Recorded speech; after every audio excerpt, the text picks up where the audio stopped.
Alrighty, we are starting the recording with a 1, 2, 3, 1, 2, 3. Alrighty, welcome back to part number 3 of the Killa Gaming Picks the March Madness bracket. The last 2 days have been all about the East and the South. Today we're in the West, so I'm really excited for this one. Not really... Let's see, hold on. There's a team in here somewhere that I'm supposed to be watching for. Okay, they're in the Midwest, so they'll be the last day, which I'm really excited about. They're my team. So, starting off with number 1 seed Gonzaga versus FDU. Let's open up some of the, like we've been doing the last 2 days here, opening up some of the things. Suggested pick is the Bulldogs, and as I said yesterday, the number 1 seed wins 99.9% of the time against the 16 seed. I think it was last year that a 16 seed finally upset a 1 seed, and it was kind of embarrassing, but you can see here the stats back it up. They had a much difficult schedule, high win percentage, yada yada yada. Gonzaga all the way. Gonzaga to the next round, the second round, at least. Not taking away nothing from FDU. I'm sure they're a great team and everything, but the number 1 seed tends to fare better anyway. Number 8 Syracuse versus number 9 Baylor. Suggested pick here is the Bears, which is the Baylor Bears, versus Syracuse Orange. Adjusted margin in favor of the Bears. Clutchness factor is a 7. So keep an eye on that. The defensive stopping power does come in at an 8 for Syracuse, though, so you should expect some great defense there. Points per game. The Baylor Bears allow a little bit more, but they also score more. So, win percentage looks good for Syracuse, and the strength of schedule is an advantage of Syracuse.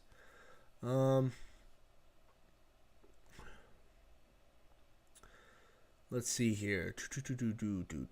Points per game. Opponents' points per game. Defensive stopping power, clutchness, blah, blah, blah. That's an interesting one. So let's see. In the East, VCU, UCF, South. I'm trying not to show that much. If you guys want to see who made it out in the top 2, review the previous 2 videos. Anyway, my pick, I'm going to go with Syracuse.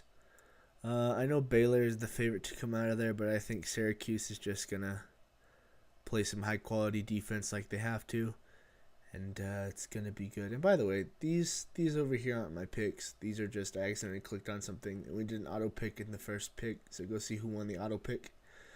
This just so happened to be just teams. Well, I couldn't unselect anything, so...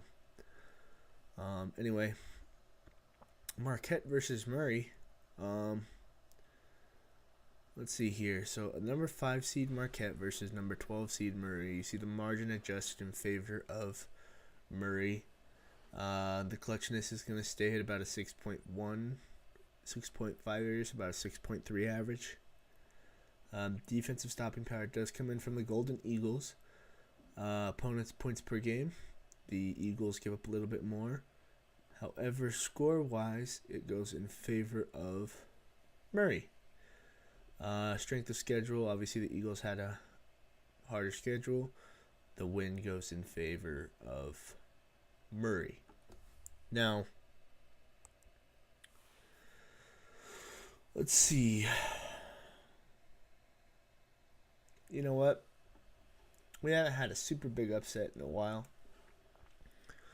So I'm going to pick what Google's analytics are telling me and pick Murray. Murray's going to advance. And that's that. FSU 4 seed versus Vermont to the 13 seed. The Seminoles versus the Catamounts. Adjusted margin in favor of the Catamounts. Clutchness does come in at a 9 for the Seminoles, and that's going to be huge because that clutchness factor, in case you haven't seen the last 2 videos, is out of 10. 10 being the best, 0 being the worst. Defensive stopping power does come in at a 7.5, again on the scale of 10 there. Opponents' points per game, the Seminoles do allow a little bit more Points per game, not a whole lot, just 5 more. That's not a whole big chunk difference.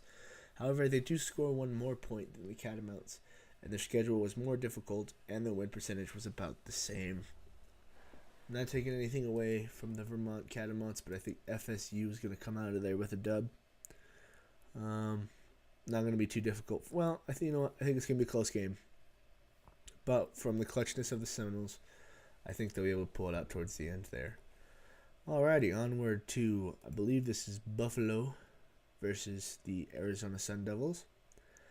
Arizona Sun Devils slash St. John's. I almost forgot to mention, this game is going to start, let's see, today is Wednesday, March 20th. It is currently 3:55 p.m. There is a game starting soon, and it might be the other game. Wait, there's another game somewhere.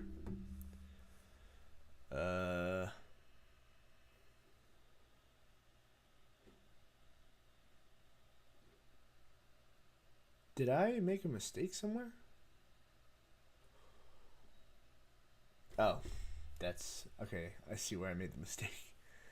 Anyway, so coming up soon here today, starting up in like 40 minutes, it's going to be North Carolina Central versus North Dakota State. That's going to be the number 16 seed in the East, which, in case you haven't figured out yet, 16 seeds never win against the 1 seed, so whoever wins that game, well, all fairness to you, but Duke's going to make it out of round 1. But ASU St. John's, I'll be watching that game closely. I'm really hoping for ASU to come out on top there. I don't know much about St. John's, but ASU is a huge connection with my family, so I'm going to assume ASU gets out of there. So Buffalo, ASU, and the nice thing about this is because ASU is listed first, they are the ones that it compares it to, so I don't have to do extra research. So thanks a lot, Google Analytics. Adjusted margin does give the favor to the Bulls.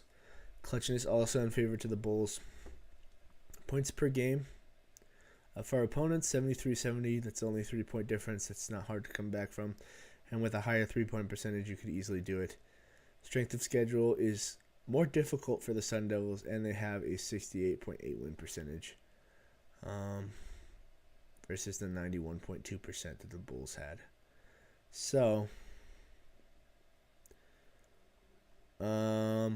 even though I picked the Sun Devils to come out there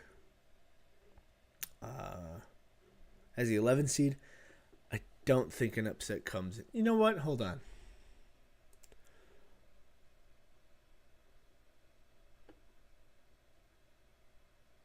Yeah, you know what? We're calling the upset here. I think ASU upsets Buffalo.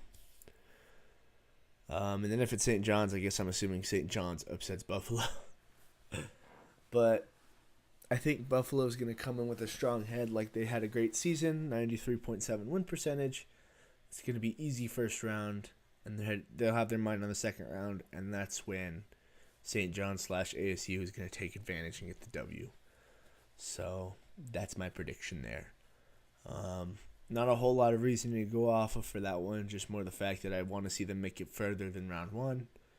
I just don't think Buffalo's good. I don't know. They've never been a contender in the March Madness tournament before, and all of a sudden they're in it? Like what? Okay, anyway. 3-seeded Texas Tech versus Northern Kentucky. Let's see. So the Red Raiders versus the Norse. Adjusted margin. Clutchness is a 5.7. Not a great clutchness factor there, but just enough to nudge the Norse team out of the way. A perfect 10 on defensive stoppage power. Holy cow.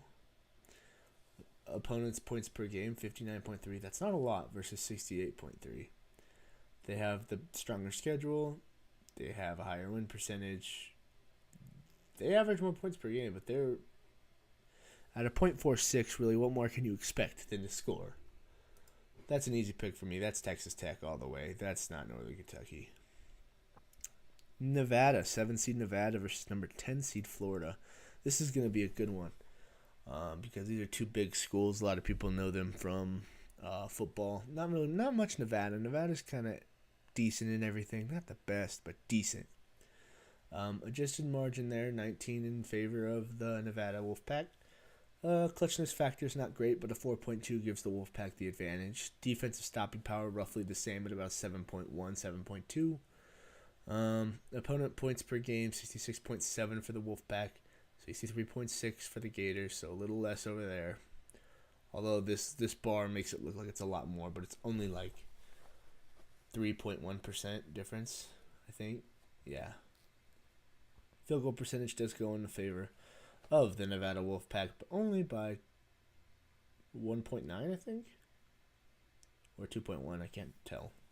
Anyway, points per game, 80.7 for the Wolfpack, 68.3 for the Gators. Win percentage was 87.9 versus the 55.9. And, the Gators had the stronger schedule. But the Nevada Wolfpack was still over .5000, so 0.500, so I'm going to go with Nevada to come out of there. It'll be a close one for sure, but Nevada's clutchness factor isn't great, but it's enough to clutch up a game against the Gators. So, Michigan State. Nope, Michigan, not Michigan State. Michigan State was in the East. There they are. Michigan versus Montana. So the Montana Grizzlies, Michigan Wolverines. So adjusted margin there gives the Wolverines a 17.7, 12.0 for the Grizzlies. So not bad. Clutchness isn't great. 4.3 for Michigan, 3.1 for Montana. Defensive stopping power does come in at a 9.1, which is incredibly high for Michigan. 58.6 is the opponent points per game. 10 above that, 68.3 is where the Grizzlies currently sit. They are better at field goals, as well as points per game. With 76, their 3 points are great. Their win percentage is roughly similar, and their strength of schedule is just a little bit different. Now, who am I going to pick?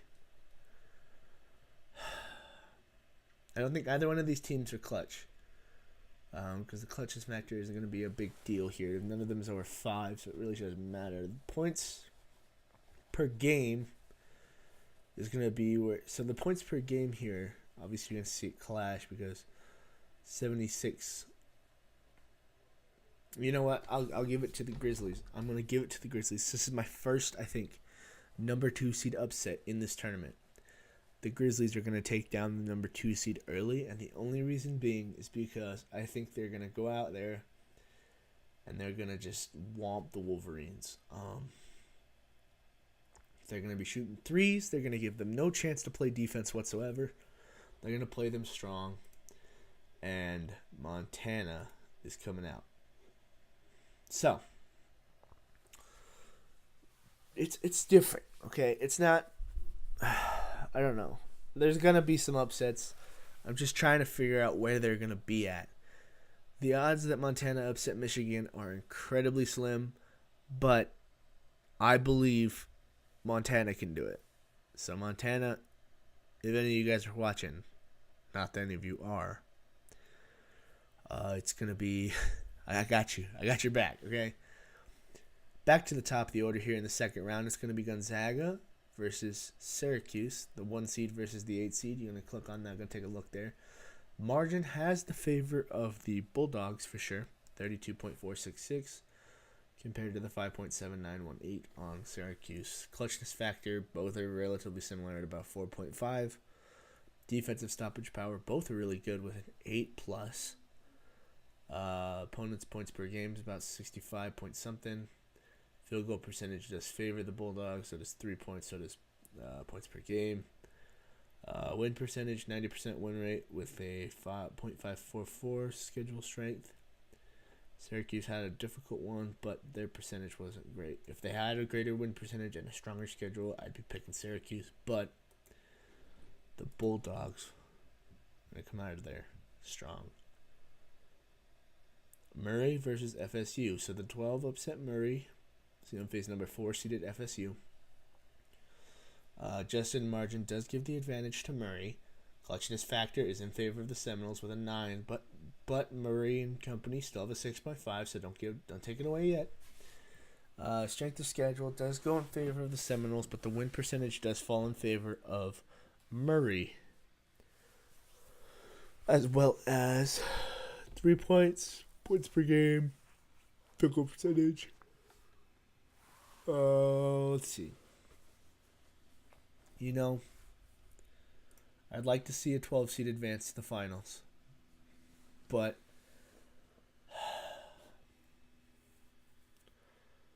you know what? FSU's going to advance, but Murray's going to play them close, and I know that for a fact. ASU St. John's versus Texas Tech.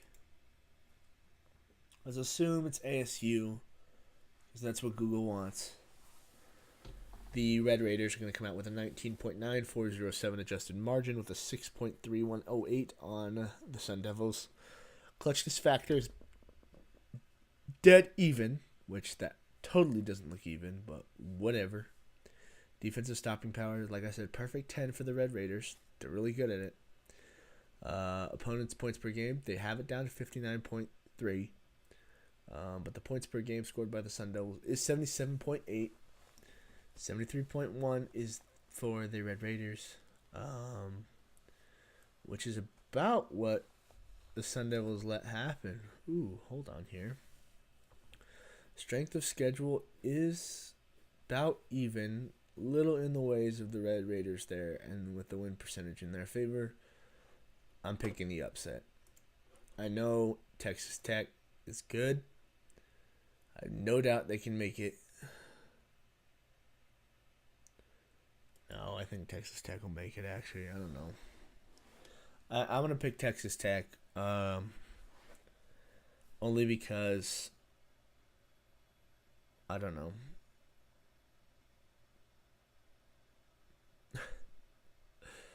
Let me look at my percentages real quick. The 11 seed advances to the Sweet 16. 16.2%. No, you know what?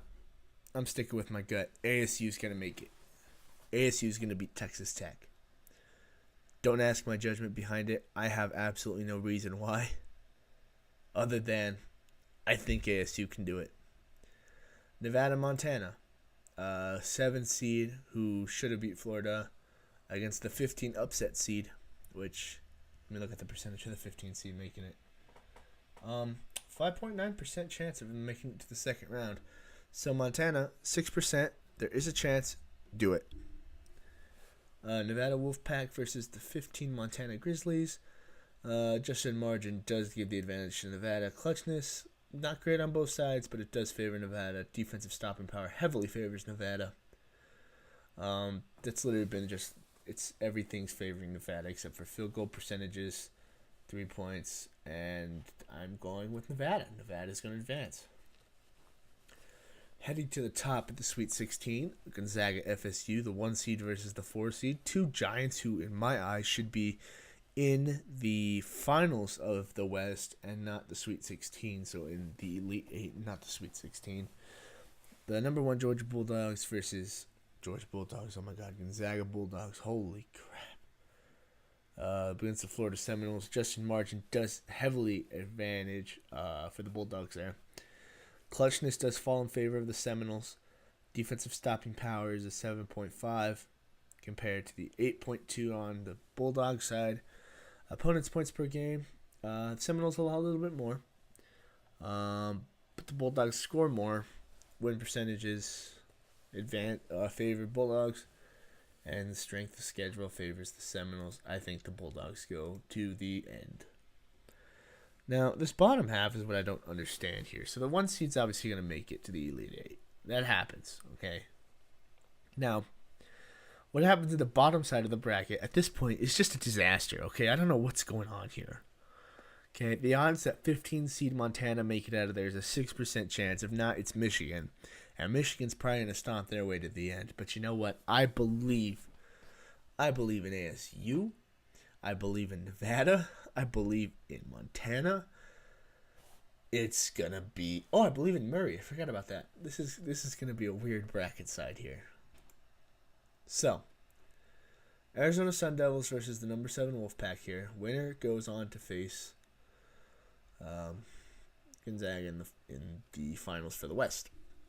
6.3108 adjusted margin.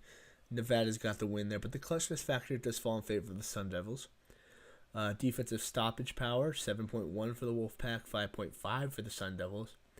Opponents' points per game, 73.1 allowed for the Sun Devils, 66.7 for the Wolfpack. However, 77.8 points are scored by Sun Devils on average versus the 80.7 by the Nevada Wolfpack. Strength of schedule does fall in favor of the Sun Devils. Win percentages, taking into account the weakness of schedules and stuff. I'm going to say ASU clutches. ASU clutches in the last. And for the first time ever, I think, let me look, hold on. Don't quote me. Okay, whatever. 11 seed has a 6% chance of making it to the Elite 8. So, ASU, 6% chance. Montana had it in the first round. You have it in the Elite 8 or in the Sweet 16, going to the Elite 8. Prove me wrong. Do it. Gonzaga, ASU. You take a look here, and you're just going to see Gonzaga's going to stomp their way to the end here. It shouldn't be too difficult. Obviously, if you want to take a look at the stats here, let's take a look here. Strength of schedule, relatively similar. The Bulldogs had a higher win percentage, greater 3 points, greater points per game, greater field goal percentage, greater or less opponents' points per game, greater defensive stoppage power, weaker clutchness, but their adjusted margin gives them a 32.466, and you really can't argue with that. Did I say Georgia again? I think I said Georgia again. All right, so Gonzaga's going to the Final Four from the West. And if you made it this far and you've watched all 3 parts beforehand, you will know that Gonzaga is going to face Duke, 2 number 1 seeds. Now, here's the fun part here. You take a look at the other side there. You see UVA, the other number 1 seed. Okay. Does that mean that my pick for the Midwest is going to be a number 1 seed? Are you serious? Who knows? But you know what? We're here. We have the opportunity now to pick Duke and Gonzaga. Let's do it. Let's take a look. Let's analyze here. So here's the Duke Blue Devils versus Georgia Bulldogs. You see the adjusted margin there does favor the Bulldogs, okay? But the clutchness of the Blue Devils, look at that. Defensive stoppage power favors them heavily. Points per game, 2 points more to the Blue Devils, but that's not a big deal here. When you're scoring 83.5 versus the 88.8. Strength of schedule favors the Blue Devils, and their win percentage is roughly the same. Google suggests the Gonzaga Bulldogs. I say Duke. Duke's going to advance to the championship game on April 8th. Mark my words. Okay? That's all I have today from the West. We'll see you guys tomorrow. For the Midwest, the Final Four game between UVA and whoever I pick. And then the final game against the winner of that and Duke. Who's going to win the grand championship? Who does Killa Gaming pick?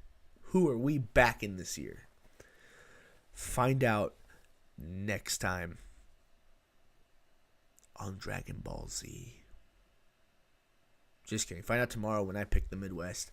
Who cares anymore? The series is dead. Just kidding. No, it's not. We're going to continue going as far as we can with this. So, like, subscribe, bell.